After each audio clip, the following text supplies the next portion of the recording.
Josué no capítulo 24. Quantos encontraram? Diga amém. Josué, capítulo 24.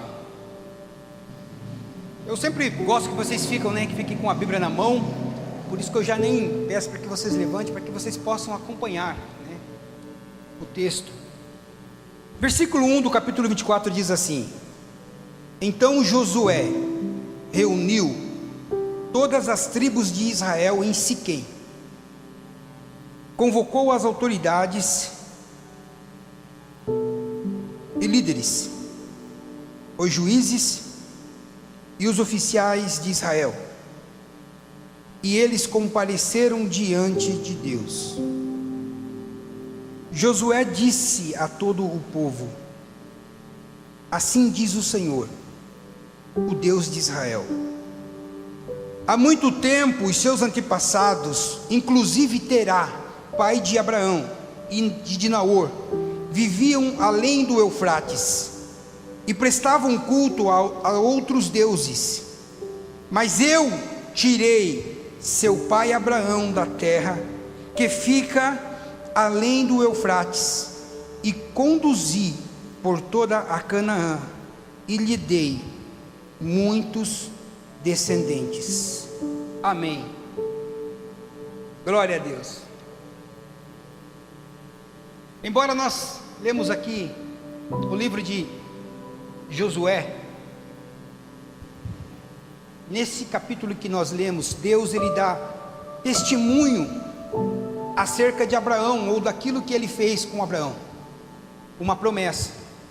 Nesse texto, nesse capítulo aqui, Deus ele está propondo uma renovação de aliança com o povo de Israel.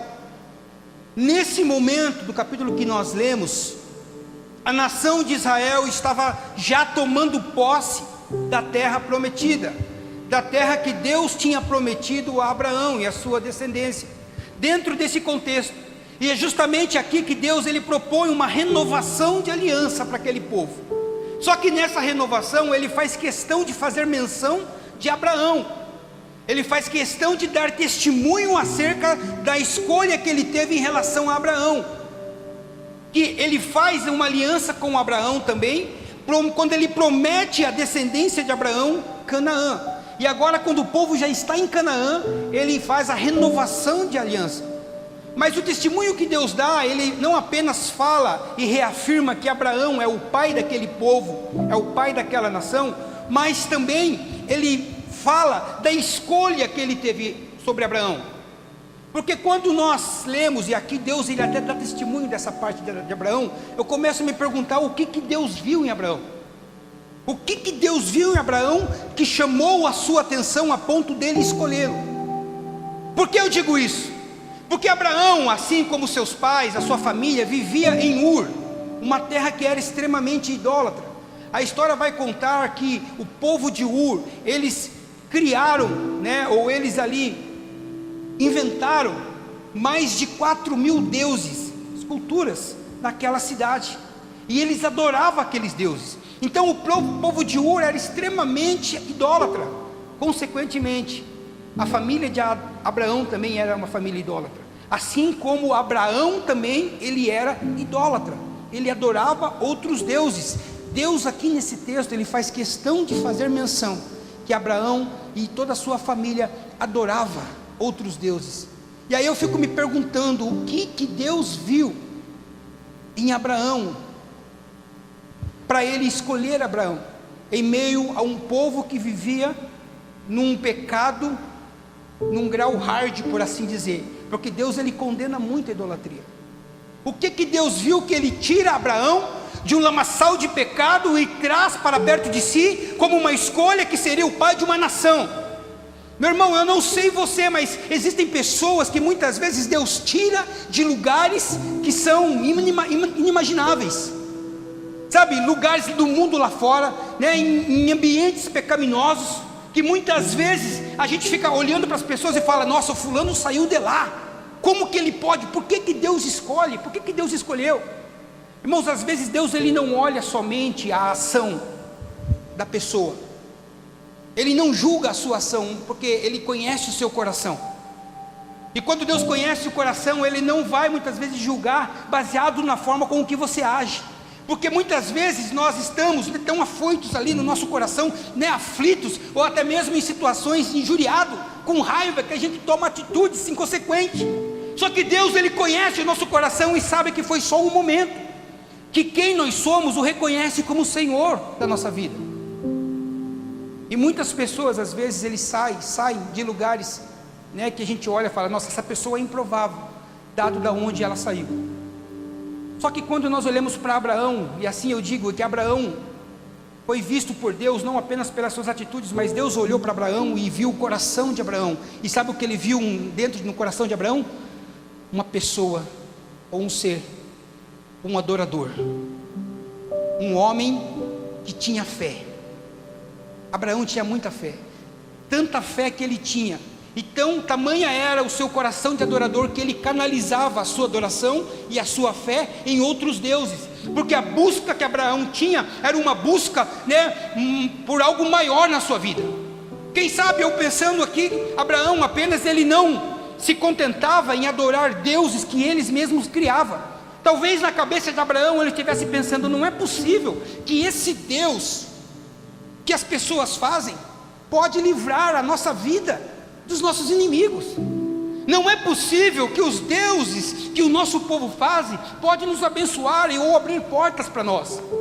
Dada toda a biografia, o histórico de Abraão que nós conhecemos, nós podemos termos essa ideia, essa linha de pensamentos, que a busca de Abraão era uma busca por algo maior. Abraão tinha fé, estava canalizado em uma direção errada. Abraão tinha um coração de adorador, porém ainda na ignorância ele adorava a outros deuses. E Deus, quando Ele olha para Abraão, Ele vê o coração de Abraão e falou: esse é o modelo de um povo que eu quero para abençoar as nações da terra. Um coração devoto e uma pessoa de fé. Ele escolhe Abraão. Ele, olhando Abraão, então, o coração de Abraão, ele chega diante de Abraão ali, e ele lança uma palavra. Em Gênesis 12 você vai ver isso, se você quiser acompanhar. Ele chega para Abraão e fala: ei, sai da tua terra. Se você sabe o texto, me ajuda a pregar aí. Deus chama Abraão e fala: sai da tua terra, sai do meio dos seus parentes. Não era suficiente apenas sair da terra, do lugar onde ele morava. Ele tinha que sair do meio dos parentes dele, sair da casa do seu pai, porque eu conheço o seu coração e também conheço o coração dos seus parentes, e o propósito que você carrega não condiz com o ambiente em que você está. Você está entendendo porque Deus te tirou de alguns lugares? Você está entendendo porque Deus pediu para que você abrisse mão de pessoas? Porque Deus, Ele não vê a sua ação, mas Ele vê o propósito que você carrega sobre o teu coração. Sai deste lugar, porque aquilo que você carrega é bem maior do que você sonhou. Sai da sua terra, da sua parentela, e vai para um lugar, para onde? Vai caminhando, que eu vou mostrar. Quando nós seguimos a Deus, nós temos esse pensamento, nós queremos sabermos aonde nós estamos indo, isso nos traz mais segurança. Mas quando você não sabe o caminho para onde você vai, meu irmão, é como se estivesse dirigindo numa estrada com neblina. Você tem que ir caminhando para você ir vendo a estrada, você tem que ir indo para você ver o próximo o passo, a próxima curva, a próxima entrada. Era dessa forma que Deus fala para Abraão. Sabe, eu quero dizer uma coisa para você, meu irmão: o segredo de você viver uma vida extraordinária com Cristo é obedecer. Se você obedecer a Deus, você vai viver uma vida extraordinária. Está difícil, está impossível, essa forma ou esse caminho que eu estou caminhando, ou por lugares que eu estou indo, não está me levando a nada, meu irmão. Está obedecendo a Deus, você vai viver o extraordinário. Se você está debaixo de uma palavra, se Ele falou, não precisa nem vir pedir oração para o pastor abençoar, porque se Ele falou, quem sou eu para sacramentar aquilo que Ele falou? Então, quer viver uma vida extraordinária? Obedece. Obedece. Abraão, ele sai em obediência àquilo que Deus falou para ele, porque Deus tinha visto nele um coração adorador. Deus tinha olhado para ele, para o coração dele, e visto um homem que tinha fé, um homem que estava disposto a adorar. Na verdade, Deus, Ele não procura adoração. Deus, Ele procura adorador. Porque a Bíblia diz que existem miríades de anjos que estão 24 horas por dia, 7 dias por semana, na nossa concepção de tempo, 30 dias no mês, 360 e poucos dias no ano, adorando a Ele, dizendo santo, santo, santo, lá no céu. Uma adoração que nós jamais poderíamos oferecer a Deus, comparado àquela excelência que os anjos oferecem. Então Deus, Ele não está procurando adoração, Ele está procurando adorador. Naquela conversa que Jesus teve com a samaritana, João capítulo 4, sabe aquele diálogo no poço? No versículo 23, ele vai falar bem assim para aquela mulher: olha, vai chegar a hora, e de fato já chegou. Já chegou. Já chegou. Tem adorador aqui? Que os verdadeiros adoradores adorarão ao Pai em espírito, mas também em verdade. Adorarão ao Pai em espírito, mas também vivendo a verdade da palavra. Adorarão ao Pai em oração e louvor, em canções, mas também praticando todo dia a verdade que está escrito neste livro. Vai chegar esse dia que os verdadeiros, se Jesus fala os verdadeiros, é porque tem falso, mas aqui tem verdadeiros, amém? Jesus, ele complementa dizendo: são esses que o Pai procura. E quem que ele encontra? Abraão, um coração adorador, um cara de fé. Abraão tinha essa vida, tanto que a vida dele foi uma jornada de adoração constante. Em todo momento da vida dele, ele levantava altares de adoração a Deus, porque quando ele encontrou esse Deus, meu irmão, nada mais segurou a adoração e a fé que ele tinha nesse Deus que nós o conhecemos. Quando ele recebe a palavra, ele vai para onde? Para Canaã. Gênesis capítulo 12, ele segue para Canaã. Interessante que quando ele chega em Canaã, Deus chama ele num canto. No versículo 7 do capítulo 12, Deus chama ele num canto e fala: Abraão, sabe a terra onde você está pisando agora? É esta terra que eu vou dar aos seus descendentes. É esta terra que eu vou dar a toda a sua descendência. Quando Abraão recebe esta palavra, sabe o que Abraão faz? No mesmo instante, ele levanta um altar de adoração. No mesmo momento em que Deus ele faz essa promessa para Abraão: é esta terra. Eu gosto de pensar que esse altar foi o primeiro altar que Abraão levantou a Deus. O altar em que Deus chama Abraão para dar esta promessa, o altar da promessa, ou o altar do chamado. Ele faz ali em gratidão aquilo que ele tinha recebido de Deus. Eu acho que hoje muitas pessoas, quando recebem uma promessa da parte de Deus, ou até mesmo o cumprimento de uma promessa da parte de Deus, elas estão muito tendenciosas a celebrar esta promessa e esquece de quem prometeu. Muitas pessoas, quando recebem uma promessa de Deus, vive o cumprimento da promessa, recebe a palavra, vive o processo, vive, né, alcança, vive o propósito, chega na promessa e esquece daquele que prometeu. E começa a celebrar, irmão, quando você receber uma bênção de Deus, não esqueça de quem cumpriu a promessa. Se Ele prometeu que ia fazer algo na sua vida, meu irmão, levanta Ele um altar de gratidão e adoração, no momento em que Ele prometer. Ah, Deus prometeu para mim, amém, glória a Deus, não preciso fazer mais nada, só esperar. Não, adore, seja grato. Sabe, hoje as pessoas não têm muito sido grato a Deus no cumprimento daquilo que Ele faz muitas vezes. Não é barganha não, meu irmão, porque grandes homens da Bíblia, quando recebiam ou alcançavam bênçãos de Deus, eles ofereciam uma oferta de gratidão, eles faziam algo para o Senhor. Ah, consegui comprar eu lembro que antigamente os irmãos, né, os irmãos mais antigos, alguns podem lembrar disso, mas quando um irmão recebia uma bênção financeira, por exemplo, ele vinha na igreja e trazia uma oferta de gratidão a Deus. É uma adoração, é um altar que levanta. Não estou pedindo dinheiro não, estou dando um exemplo, tá? Um exemplo mais fácil de explicar para vocês. Mas existem muitas outras formas de ser grato a Deus, de agradecer, de levantar um altar.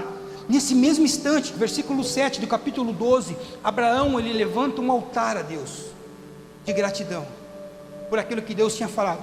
Mas quando você olha no versículo 8, dá-nos a entender que há uma passagem de tempo ali. Não acontece no mesmo momento, porque Abraão, ele chega em Canaã, depois Abraão, ele continua andando, no versículo 8 ele continua.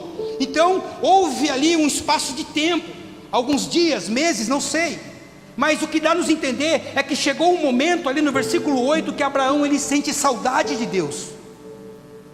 Ele sente saudade de Deus. Irmãos, talvez Deus não tenha mais falado com ele desde aquele momento do versículo 7 até o versículo 8, ele sente saudade de Deus. Então ele, por conta própria, ele vai e oferece um altar de invocação a Deus, para invocar Deus. Irmão, sabe o que Abraão queria? Olha, hoje é fácil, porque hoje eu e você, nós temos o Espírito Santo sobre a nossa vida. Você tem o Espírito Santo, e mesmo nós tendo o Espírito Santo, às vezes tem momentos que nós passamos por situações angustiantes na nossa vida. Mesmo você tendo o Espírito Santo sobre a tua vida, existem dias que parece que há um buraco no seu coração que nada preenche.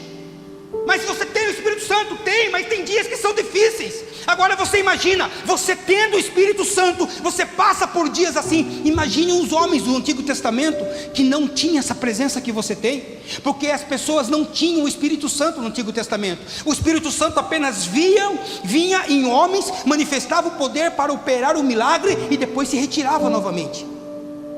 Agora, Abraão teve uma experiência de conversar com Deus, no versículo 7, no versículo 1, entre outros, no capítulo anterior, que quando ele recebe a promessa, aí Deus não fala mais com ele. Imagine o vazio que estava no coração de Abraão. Chegou um momento,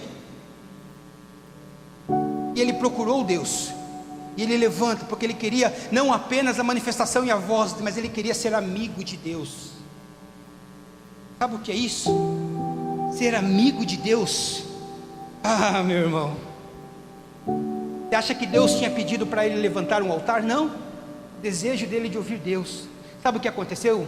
Tiago, ele vai escrever no capítulo 2, no versículo 23, dizendo que Abraão creu, e isso foi acreditado como justiça, e ele foi chamado de amigo de Deus. Amigo de Deus. Abraão foi chamado porque ele atraiu a presença, ele invocou, ele quis se tornar amigo de Deus. Aleluias. Mas o que acontece interessante, irmãos, quando ele chega nesse versículo 8, ele oferece esse altar ao Senhor. Nesse momento, ele tinha saído de Canaã e estava caminhando. Ele chega num lugar entre Betel e uma cidade chamada Ai. E Josué luta lá na frente, depois daquela situação com o pecado escondido.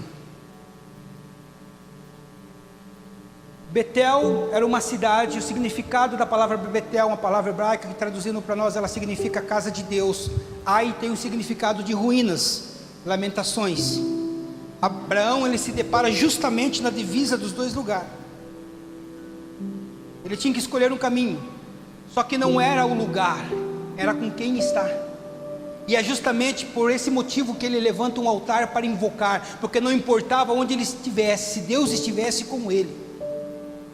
Tanto que você sabe depois, quando ele se separa de Ló. Mas ele apresenta um altar ali, Deus recebe o altar, invoca Deus, Deus aparece para ele, e ele segue para Neguebe. Ele não vai nem para Betel, nem para Ai, ele vai para Neguebe. E ali ele começa a viver ali. Passando algum tempo, começou a haver fome no mundo. E a fome também começa a bater na porta de Abraão. E a casa de Abraão então começa a passar fome. E essa situação de fome fez com que Abraão esquecesse do seu amigo. Não somente esquecesse do seu amigo, mas esquecesse também da promessa que seu amigo havia feito sobre a vida dele.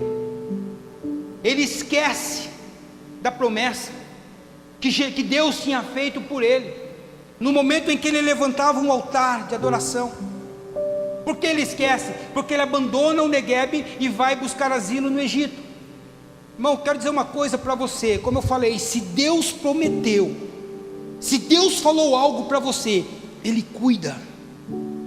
Ele cuida. Não importa a situação que você esteja vivendo, não importa, às vezes você olhando com uma visão mais panorâmica para tudo que está acontecendo na sua volta, você está pensando, vai dar ruim. Mas se você estiver com Ele, Ele vai cuidar. Não importa o lugar. Mas Abraão não pensou assim. Ele desce para onde? Para o Egito, irmão. Sai do Neguebe, ele desce para o Egito, e lá ele perde completamente a sua dignidade quando ele oferece e dá a sua mulher para o faraó. Esquecer da promessa, a gente vive cada presepada na vida. Descendo para o Egito, ele olha para Sarai na ocasião, fala: olha, Sara, você é muito bonita. A hora que nós chegarmos lá, você vai dizer para eles que você é minha irmã, porque se você disser que é minha esposa, minha mulher, eles vão me matar e vão ficar com você. E ele desce para o Egito, então, com esse plano. Chega no Egito. Irmão, pare e pense comigo. Deus tinha uma promessa na vida dele, de ser pai de multidão. E ele estava entregando para o faraó justamente a mulher que iria gerar a multidão. O cara estava se perdendo. Perdeu completamente a dignidade, irmão. Estava entregando a mulher. Olha, vou falar uma coisa para vocês. Quando você esquece da promessa que Deus fez na sua vida, você perde completamente a dignidade. Isso é muito sério. Quando você esquece da promessa que Deus fez para você, você acaba perdendo a dignidade, trocando por lentilhas, trocando por um momento, por uma sensação. Quando você esquece da promessa que Deus fez na sua vida, você começa a andar por lugares, e esses lugares vai fazer com que você perca a concretização da promessa que Ele fez sobre você. Mas Deus, Ele interviu. Deus, na verdade, Ele precisou dar uma intervenção ali, porque quando Ele promete, Ele cumpre, e Ele precisava cumprir, porque Ele fez uma promessa a Abraão. Ele liberou uma promessa. Você vai ler ali que Deus, Ele toca na saúde do faraó e dos seus súditos, dá uma praga ali, uma doença, e Deus faz o faraó e toda a sua corte entender que aquela doença que eles estavam passando é por causa que ele estava com a mulher de Abraão. Ele não tinha tocado Sara ainda, mas ele estava com a mulher de Abraão. Quando o faraó entendeu isso, o faraó ele vai até Abraão, levando Sara, entrega Sara para Abraão e fala: vaza. Por que você não falou que ela era sua mulher?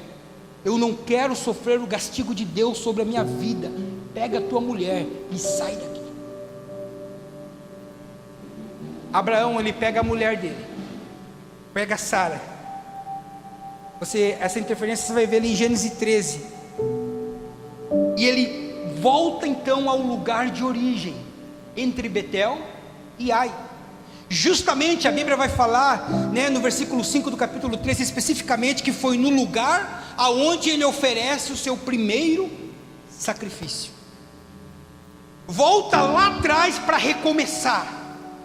O problema de hoje é que as pessoas, elas quando erram, elas não voltam para consertar o erro, não voltam para recomeçar. Homens são tão orgulhosos, quando eu falo em homens é aplicado a mulheres, são tão orgulhosos que não volta não retrocede para novamente refazer aquilo que precisa ser feito. Querem geralmente passar um pano e continuar, e deixando ponta solta para trás. Meu irmão, minha irmã, você precisa voltar naquela pessoa e resolver as pendências.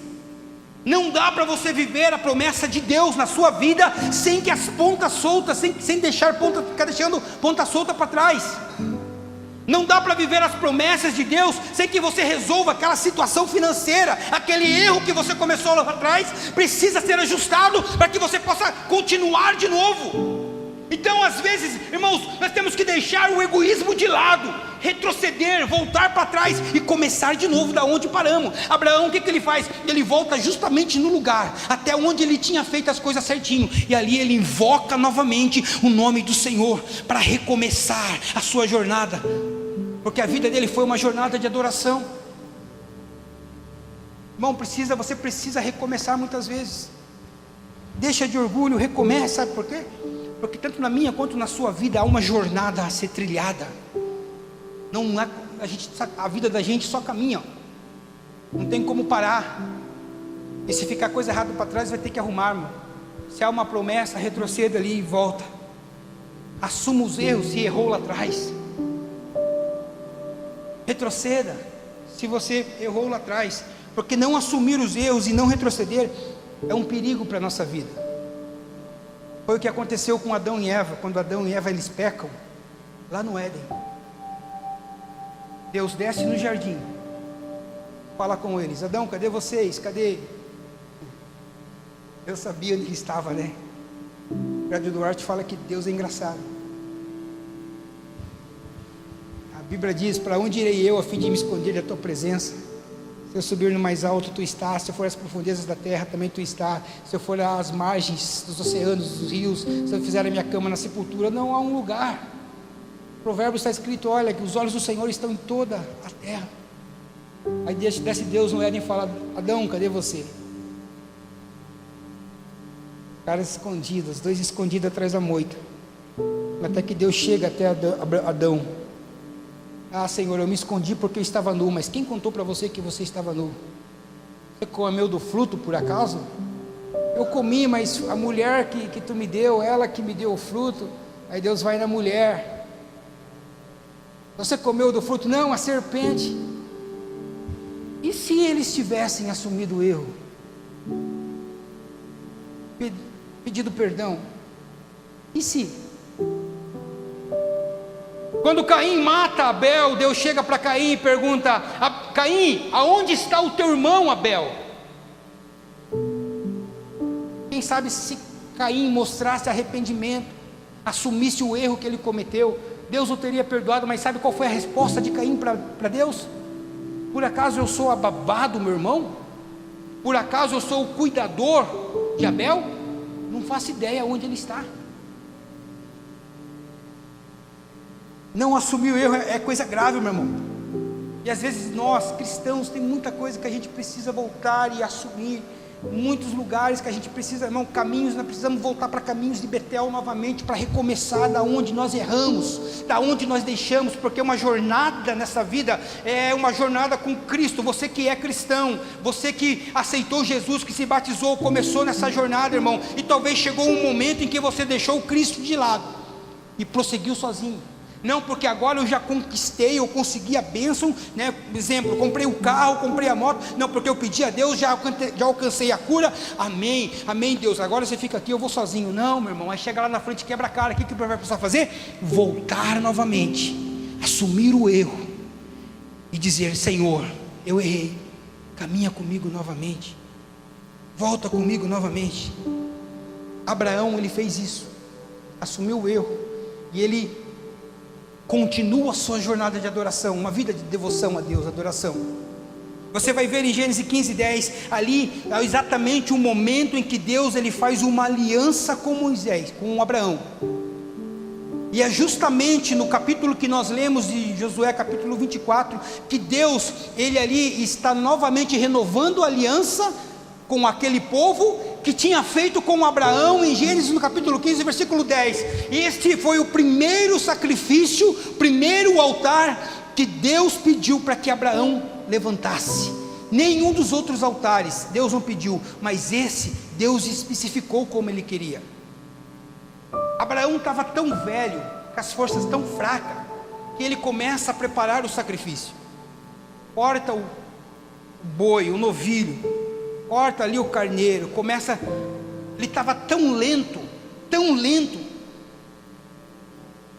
que a Bíblia vai dizer que enquanto ele cortava, os urubus estavam voando em cima dele para tentar pegar o sacrifício que ele ia oferecer a Deus, de tão lerdo que ele estava. Quando ele termina de cortar tudo, de oferecer a Deus, ele está cansado e ele dorme. Mas Deus, ele não estava vendo a ação, Deus estava vendo o coração. Sabia que o coração de Abraão estava no sacrifício que ele tinha pedido. Ali vai dizer que Deus, ele desce, porque até então o que Deus tinha feito com Abraão era a promessa de um povo, promessa de uma terra. Só que nesse capítulo Deus vem e firma uma aliança, meu irmão. Derramamento de sangue, sacrifício, firma uma aliança. Só que Abraão, ele não conseguiu concluir porque ele dormiu. Só que daí a Bíblia vai dizer que Deus desceu, firmou a aliança, aceitou o holocausto. Aquilo que muitas vezes o homem não consegue, ou que nós como seres humanos não conseguimos. É como se Jesus, né, é uma tipologia de Cristo. Quando Cristo ele vem e cumpre e faz uma aliança conosco, cumprindo a minha parte e a parte dele. porque Ele veio, desceu, cumpriu toda a lei que eu e você não fomos capazes de cumprir. Jesus, Ele veio, Ele proporciona essa aliança, a nova aliança, mas aqui essa aliança, Deus, Ele vem, aceita o que Abraão tinha oferecido ali, e firma então uma aliança com Abraão e toda a sua descendência. E Abraão, ele continua, você vai ver ali Gênesis capítulo 21, versículo 33, quando Abraão, ele levanta um altar de gratidão. Cara, Abraão levantou muito altar. Você acha que Deus errou na escolha que ele teve quando tirou Abraão de Ur? Não errou, porque conhecia. Gênesis capítulo 23, ele teve aquela situação com Lameque lá, mas foi resolvido. Aí de repente, depois que foi resolvido, o que Abraão faz? Levanta um altar de gratidão pelos poços que ele tinha cavado, porque os poços tinham água, a água naquele tempo era difícil. Então ele estava sendo grato a Deus pela bênção que Deus tinha colocado sobre a mão dele, pela bênção que Deus tinha derramado sobre a vida dele. E essa adoração foi uma invocação. Ele invocava a Deus nos altares que eles levantavam. Ele tinha uma fé inabalável, tanto que ele está na galeria da fé de Hebreus 11. Ele tinha um coração de adorador, uma vida de adoração. Agora, o que eu quero trazer para mim e para você é que nós precisamos termos essa vida. Nossa vida ela precisa ser uma vida de adoração. Hoje foi postado no grupo lá em que quando nós reunimos como igreja nós cultuamos, mas a nossa vida, o nosso modo de viver precisa ser um culto a Deus. A maneira em que você vai viver amanhã o seu dia precisa adorar a Deus. Tudo o que você fizer, faça como se fosse para o Senhor. As Escrituras dizem isso. Viver uma vida de adoração, meu irmão, e viver uma vida de adoração a Deus é uma aventura. Viver uma vida de adoração a Deus muitas vezes sai do controle da nossa vida. E nós vemos que Abraão, ele perde o controle da vida dele no momento em que Deus pede Isaque, que era o outro sacrifício que Deus vai e pede para Abraão. Sabe que nessa jornada, meu irmão, às vezes Deus vai pedir aquilo que você mais ama, para mostrar para você aonde está a sua devoção, ou aonde está o teu coração. A forma de Deus revelar o nosso coração a nós mesmos é quando Ele pede para que nós venhamos abrirmos mão de alguma coisa que nós gostamos muito de fazer. Aí Ele escancara o seu coração e mostra para você mesmo aonde está o teu coração. Ah, meu irmão, a primeira vez que aparece a palavra adoração na Bíblia é justamente nesse capítulo de Gênesis 22, quando Deus pede para que Abraão sacrificasse Isaque. Chega no pé do Moriá, fala para os seus 2 servos e diz bem assim: nós vamos subirmos e adorarmos. Quando nós adorarmos, nós voltaremos.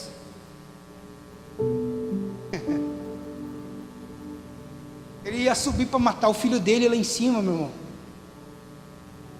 Você consegue imaginar isso? Falar para os servos dele: ó, nós vamos subir, nós vamos adorar. Depois que nós adorarmos, nós vamos voltarmos aqui. E ele sobe em cima. Vou falar para você uma coisa. Abraão, ele cria absurdamente que Deus ressuscitaria Isaque das cinzas, porque o que Deus pede para Abraão não era meramente um sacrifício, aonde ele ia imolar Isaque. Não, Deus pede para Abraão um holocausto. Sabe o que é um holocausto? Após sacrificar e matar o animal, ele deveria ser queimado até os seus ossos. Deus, ele estava crendo absurdamente que Abraão estava crendo absurdamente que Deus iria ressuscitar Isaque das cinzas. Ao nível de fé do homem, ao nível de fé do rapaz, meu irmão. Na galeria dos heróis, no versículo 19 do capítulo 11, Abraão, ele levou em conta que Deus pode ressuscitar os mortos. Assim está escrito na Bíblia. E figuramente, recebeu Isaque de volta dentre os mortos. Sabe qual é o mistério desse versículo? Abraão, ele creu absurdamente que Deus, o versículo está dizendo, poderia ressuscitar Isaque dos mortos. E figuramente, ele recebeu novamente Isaque dos mortos. Sabe por que o versículo diz isso? Porque no coração de Abraão, ele já tinha matado Isaque. Ele cria que Deus poderia ressuscitar, mas no coração dele, É como se Isaac já estivesse morto. Quando ele coloca Isaac, ele vai matar, o anjo intervém e fala: rapaz, você é louco mesmo, você é virado no giraia, não faz isso não. Olha ali do lado, o que tem ali? Eis ali o cordeiro. Quando você entrega o controle para Deus, meu irmão, Ele provê. Agora, quando você quer tomar para si o controle da sua vida, aí é você que vai ter que prover, meu irmão. Vai dar conta? Vai dar conta dessa enfermidade? Dessa situação financeira, vai dar conta? Dessa situação familiar, você vai dar conta? Se você quiser ficar no controle, meu irmão, é contigo. Agora, se você quiser perder o controle, entregar a Deus, Ele vai prover. Ele é o nosso Deus, Ele é o provedor, meu irmão. Assuma hoje que perdeu o controle de algumas áreas da sua vida. Entregue esse controle para Deus. Quando Abraão diz: o Senhor proverá, nesse momento ele sabia que ele já não tinha mais controle. Deus proverá, está na mão de Deus. Sabe aquela situação que você está passando? Deus proverá. Aquela causa familiar, sabe? Aquele elefante branco, como diz o ditado, no meio da família. Deus proverá. Experimenta perder o controle para você ver, meu irmão. É uma doideira viver uma vida de adoração. Se eu perguntar para você qual é a adoração que Deus está pedindo para você, qual é a adoração que Deus está pedindo para você nessa vida? O que está faltando você entregar para Ele que Ele está pedindo? Porque às vezes Deus pede algumas coisas para nós que aparentemente é simples, nós abrimos mão. E às vezes por ser simples, a gente acha que não é Deus. Ah, mas é só isso, é só isso. É simples, não vai lhe fazer falta, mas abra a mão para você ver. Porque a hora que você abrir mão vai fazer falta. Não faz falta até Deus pedir. Qual é a adoração? Aquilo que tem roubado o seu tempo com Deus. O que Deus tem pedido? Ah, eu não sei, Eliseu. Nós temos uma vantagem sobre Abraão. E nós temos o Espírito Santo. Não pergunte a Ele. Pergunte ao Espírito Santo qual é a adoração que Deus está requerendo de você, meu irmão. Porque Ele é o seu ajudador.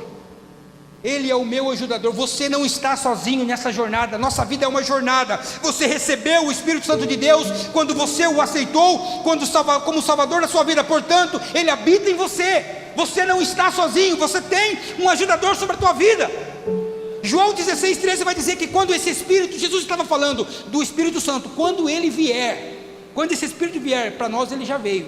Ele nos guiará, Ele vos guiará a toda a verdade. Ele não vai falar de si mesmo, mas Ele vai falar das coisas que Ele ouve lá e fala para você. Jesus, Ele fala, quando esse Espírito Santo vier, Ele vai trazer no seu coração, meu irmão, palavras que o próprio Cristo está falando na sua vida, e vai fazer com que o próprio Cristo saiba daquilo que você está pensando, daquilo que você está orando em seu coração. É o Espírito Santo que faz esse meio de campo. Nos tempos de Abraão, tanto de Abraão quanto dos patriarcas, dos profetas, era muito comum Deus falar de uma forma externa, era através de vozes. Mas Deus, Abraão ouvia a voz, era Deus falando. Chamava Moisés, o mundo tremia, Moisés sobe. Deus falava de uma forma externa, mas quando, na nova aliança que Jesus proporcionou, Ele fala aqui, ó, Ele fala aí dentro, porque Ele está em você. O mesmo Espírito que está em mim, está em você. Por isso que você precisa conversar com Ele, para que você tenha uma vida igual Abraão teve, mas diferente. Você tem essa vantagem, esse upgrade, o Espírito Santo que pode guiar a sua vida, meu irmão, guiar a sua vida. Porque quem vive guiado pelo Espírito Santo não fica fazendo a prova de Gideão, lá, a prova da lã, a prova do, se tiver molhado, sabe, tem gente que vive ainda no misticismo, dizendo, não, porque se chover é porque Deus falou. Meu irmão, Deus não vai dar sinais externos para você. Se caiu um raio num carro lá fora, é Deus. Não, meu irmão, não é no seu não, Rosana. A Rosana já fuzilou eu aqui já. Não é caminhonete não. Porque se fizer sol é um sinal que Deus... O Espírito Santo fala dentro de você, meu irmão. Não tem mais sinais externos, não precisa ficar fazendo prova. O problema é que às vezes a gente não alcança um grau de maturidade em uma vida com Deus, e aí a gente tem dificuldade de ouvir quando Ele está falando. Quando nós não somos maduros espiritualmente, nós precisamos que terceiros venham falar aquilo que Deus muitas vezes quer falar, porque nós temos dificuldade de ouvir Deus falar. Aí a gente corre atrás de um profeta, aí a gente corre atrás de uma pessoa que pode ter uma palavra de conhecimento, pode ter ali uma palavra revelada das Escrituras para trazer, porque eu não alcancei a maturidade para ter uma vida com Deus. Sabe, o que João vai dizer no versículo 1, quando ele fala de Jesus, ele diz bem assim: todos aqueles que o receberam, deu-lhes o direito de serem considerados filhos. Amém? Esta é a palavra. Todos aqueles quanto receberam, deu-lhes o direito de serem considerados filhos. Só que quando nós falamos no contexto de filho, vamos pegar do extremo ao extremo, né? Para a gente não perder tempo com o adolescente. Mas tem o bebê e tem o homem maduro. É filho, eu sou filho. Mas o Vitor ali é filho também, é um bebê. Assim nós somos como cristãos também, na fé. Quando nós o aceitamos, aquilo que João escreve: todos aqueles quanto receberam, deles o direito de serem chamados filhos de Deus. Bebês, fomos gerados. Bebês obedecem, crianças obedecem, pessoas imaturas, crianças que são imaturas ainda elas obedecem. Agora, quando você olha para Romanos 8,14, ali vai dizer, Paulo escrevendo, que todos aqueles que é guiado pelo Espírito Santo, estes são filhos de Deus. Mas espera aí, quem é filho? Quem recebeu Jesus ou quem é guiado pelo Espírito Santo? O sentido do texto que Paulo fala em Romanos está num outro grau de filho, de um filho mais velho, de um filho mais maduro, que já tem entendimento das coisas, que sabe como se relacionar. Sabe, irmão, há uma diferença em você tratar um bebê. Eu não vou tratar ali o Vitor da mesma forma que eu trato o Marcelo, é diferente. Eu não vou dar a mesma comida ali para o Vitor da mesma forma que eu dou comida para o Rivael, é diferente. A forma de relacionar, e às vezes tem pessoas que não alcançam uma maturidade, querem viver na fralda ali, só obedecendo a Deus. Há uma diferença entre filhos bebês e filhos maduros. O que você é, meu irmão? Filho maduro ou bebê ainda? Porque às vezes, quando nós recebemos algo de uma palavra de Deus para obedecer, como filhos imaturos, às vezes nós até obedecemos, mas nós não honramos. A diferença de um filho maduro, por exemplo, eu casei, saí da casa do meu pai, não obedeço mais ele, mas eu honro. Seus filhos, quando casam, deixam de obedecer vocês, pais, e eles começam, quando atingem a maturidade, eles começam a honrar. Há uma diferença, porque às vezes aquele que obedece não honra. Existem filhos que obedecem para não ficar feio. Existem pessoas, que obedecem o seu chefe, às vezes por ficar, senão fica feio. Cumpre ali uma ordem do pastor, porque senão todo mundo vai ver, vai ficar feio, mas não honra. Agora, quando você honra alguém, quando você honra, aí você obedece. Quem honra, obedece. Quem obedece às vezes não honra. Esta é a diferença entre filhos maduros e filhos imaturos. Bebê, meu irmão, sai dessa fralda em nome de Jesus. Vamos viver uma vida de intensidade, ouvindo Deus falar no nosso coração, porque Deus, Ele fala por intermédio do seu Espírito, e o Espírito dele está em você. Mas a pergunta que muitas vezes, vocês estão aí, irmãos, dá um amém aí. Quantos estão entendendo essa palavra? Quantos estão sendo abençoados? Não fala só porque eu estou pregando, não. Quantos estão decorando para depois fazer bonito na célula?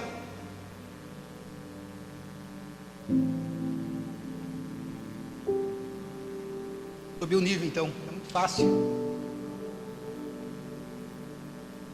A grande pergunta das pessoas é: como que eu escuto Deus? Como que eu ouço Deus? Eliseu, você escuta uma voz, alguém cochicha no ouvido? Há uma diferença que ainda os filhos que estão no processo de amadurecimento espiritual ainda não entenderam a forma que Deus fala, a forma que Deus comunica. Ele fala por intermédio do seu Espírito, e existem várias formas que Deus fala. Deus fala através de visões.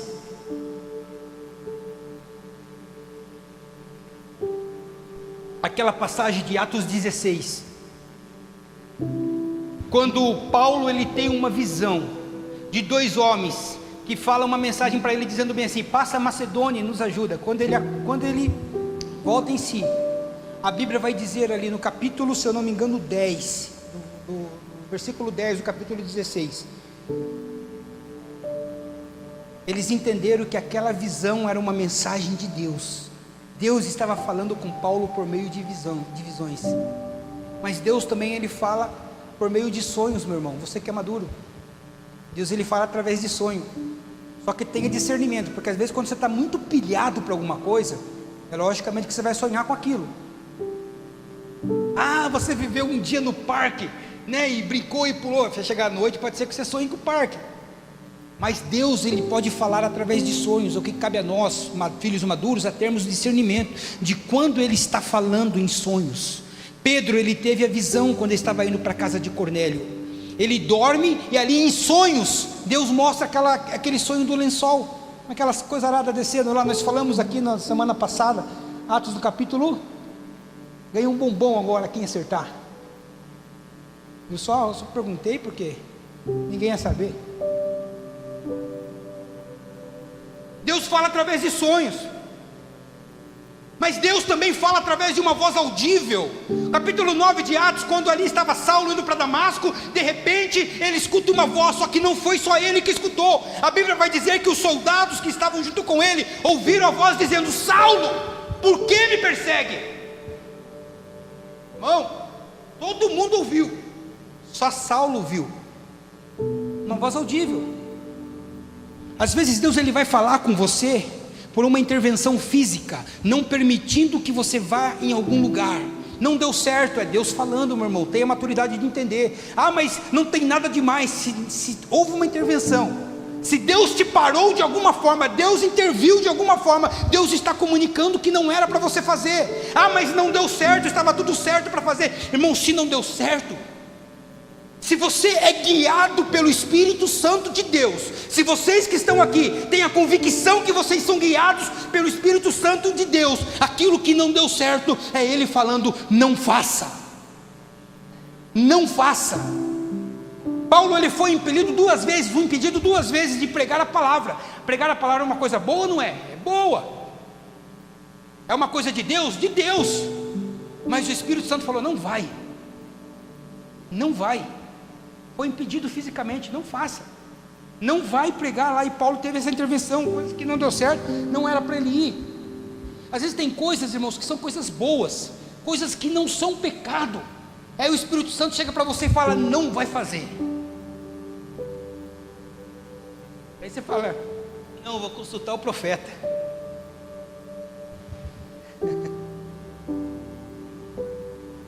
A gente abrir a Bíblia e pedir para Deus falar com a gente, né? Se você não conhece muita palavra, se você não tem uma vida devocional, sabe aquelas pessoas imaturas que falam bem assim: Senhor, fala comigo agora. Abre, coloca o dedo ali. Aí lê o versículo. E Judas saiu correndo e foi se enforcar.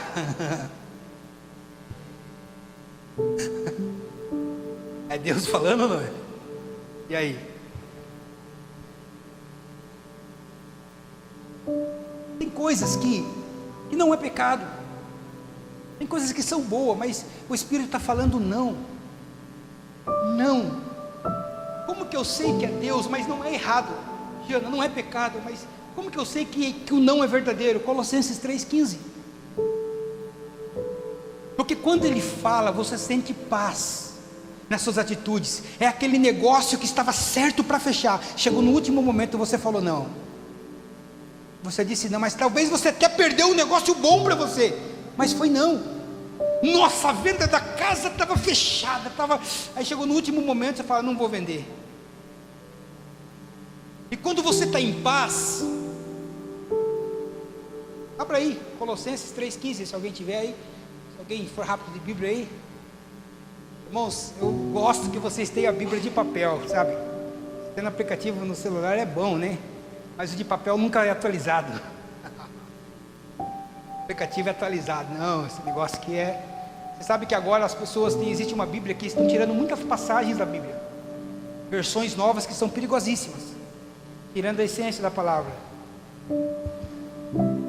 Mas quem achou? Leia aí alguém que achou bem alto aí. Por mais que a gente coloque no telão, irmão, tem um Bíblia, tá? Telão é para visitante, para quem está vindo começando agora, você que é maduro. Leia, Paula.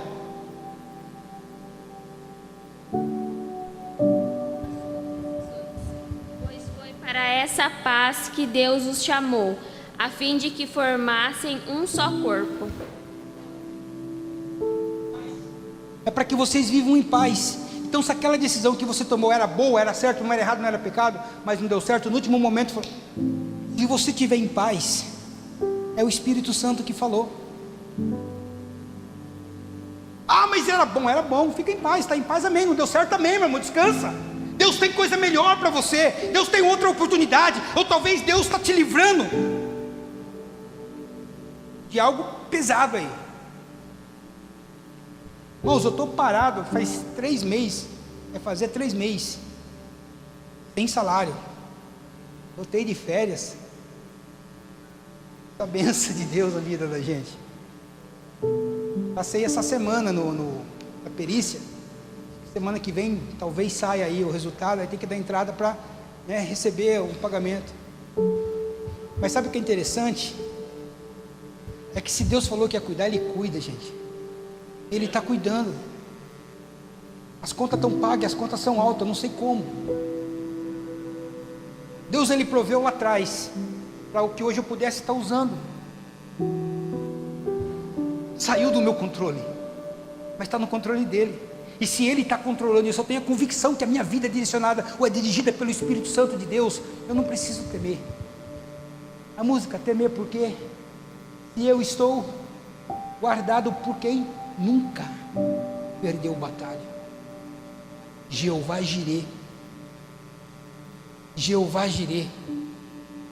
Crentes maduros, às vezes tenha um entendimento que uma situação ruim que ela esteja vivendo, não foi o Satanás que colocou. Porque quando a gente está passando perrengue, não, porque Deus permitiu e o diabo nos levou para um caminho que eu estou sofrendo, que eu estou padecendo. Lucas, capítulo 1, capítulo 4, quem é bom de Bíblia, Lucas capítulo 4, no versículo 1, sabe que há algo interessante ali, que uma pessoa cheia do Espírito Santo vive? Amém? Tem que ter Bíblia na mensagem, né, irmãos?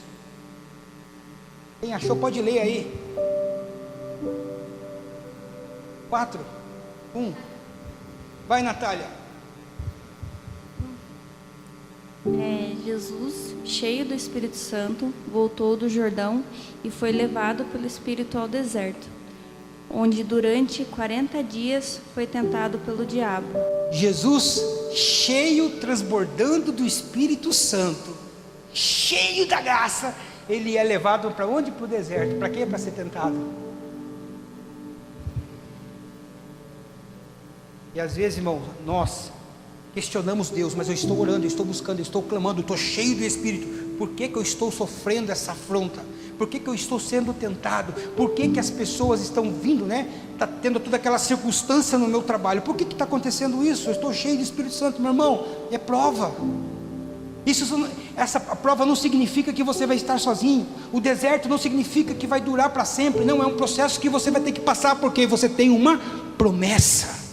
Deus precisa te moldar e te forjar para que isso se cumpra na sua vida, para que quando você alcançar a promessa, você levante a mão e fale: bendito seja o nome do Senhor, pois Ele cumpriu a promessa sobre a minha vida. Aleluias. Vamos nos colocarmos em pé, vamos orarmos a Deus. Ter uma vida, irmão, de adoração a Deus é isso. Abraão teve os altos e baixos da vida dele, passou por momentos difíceis da vida dele.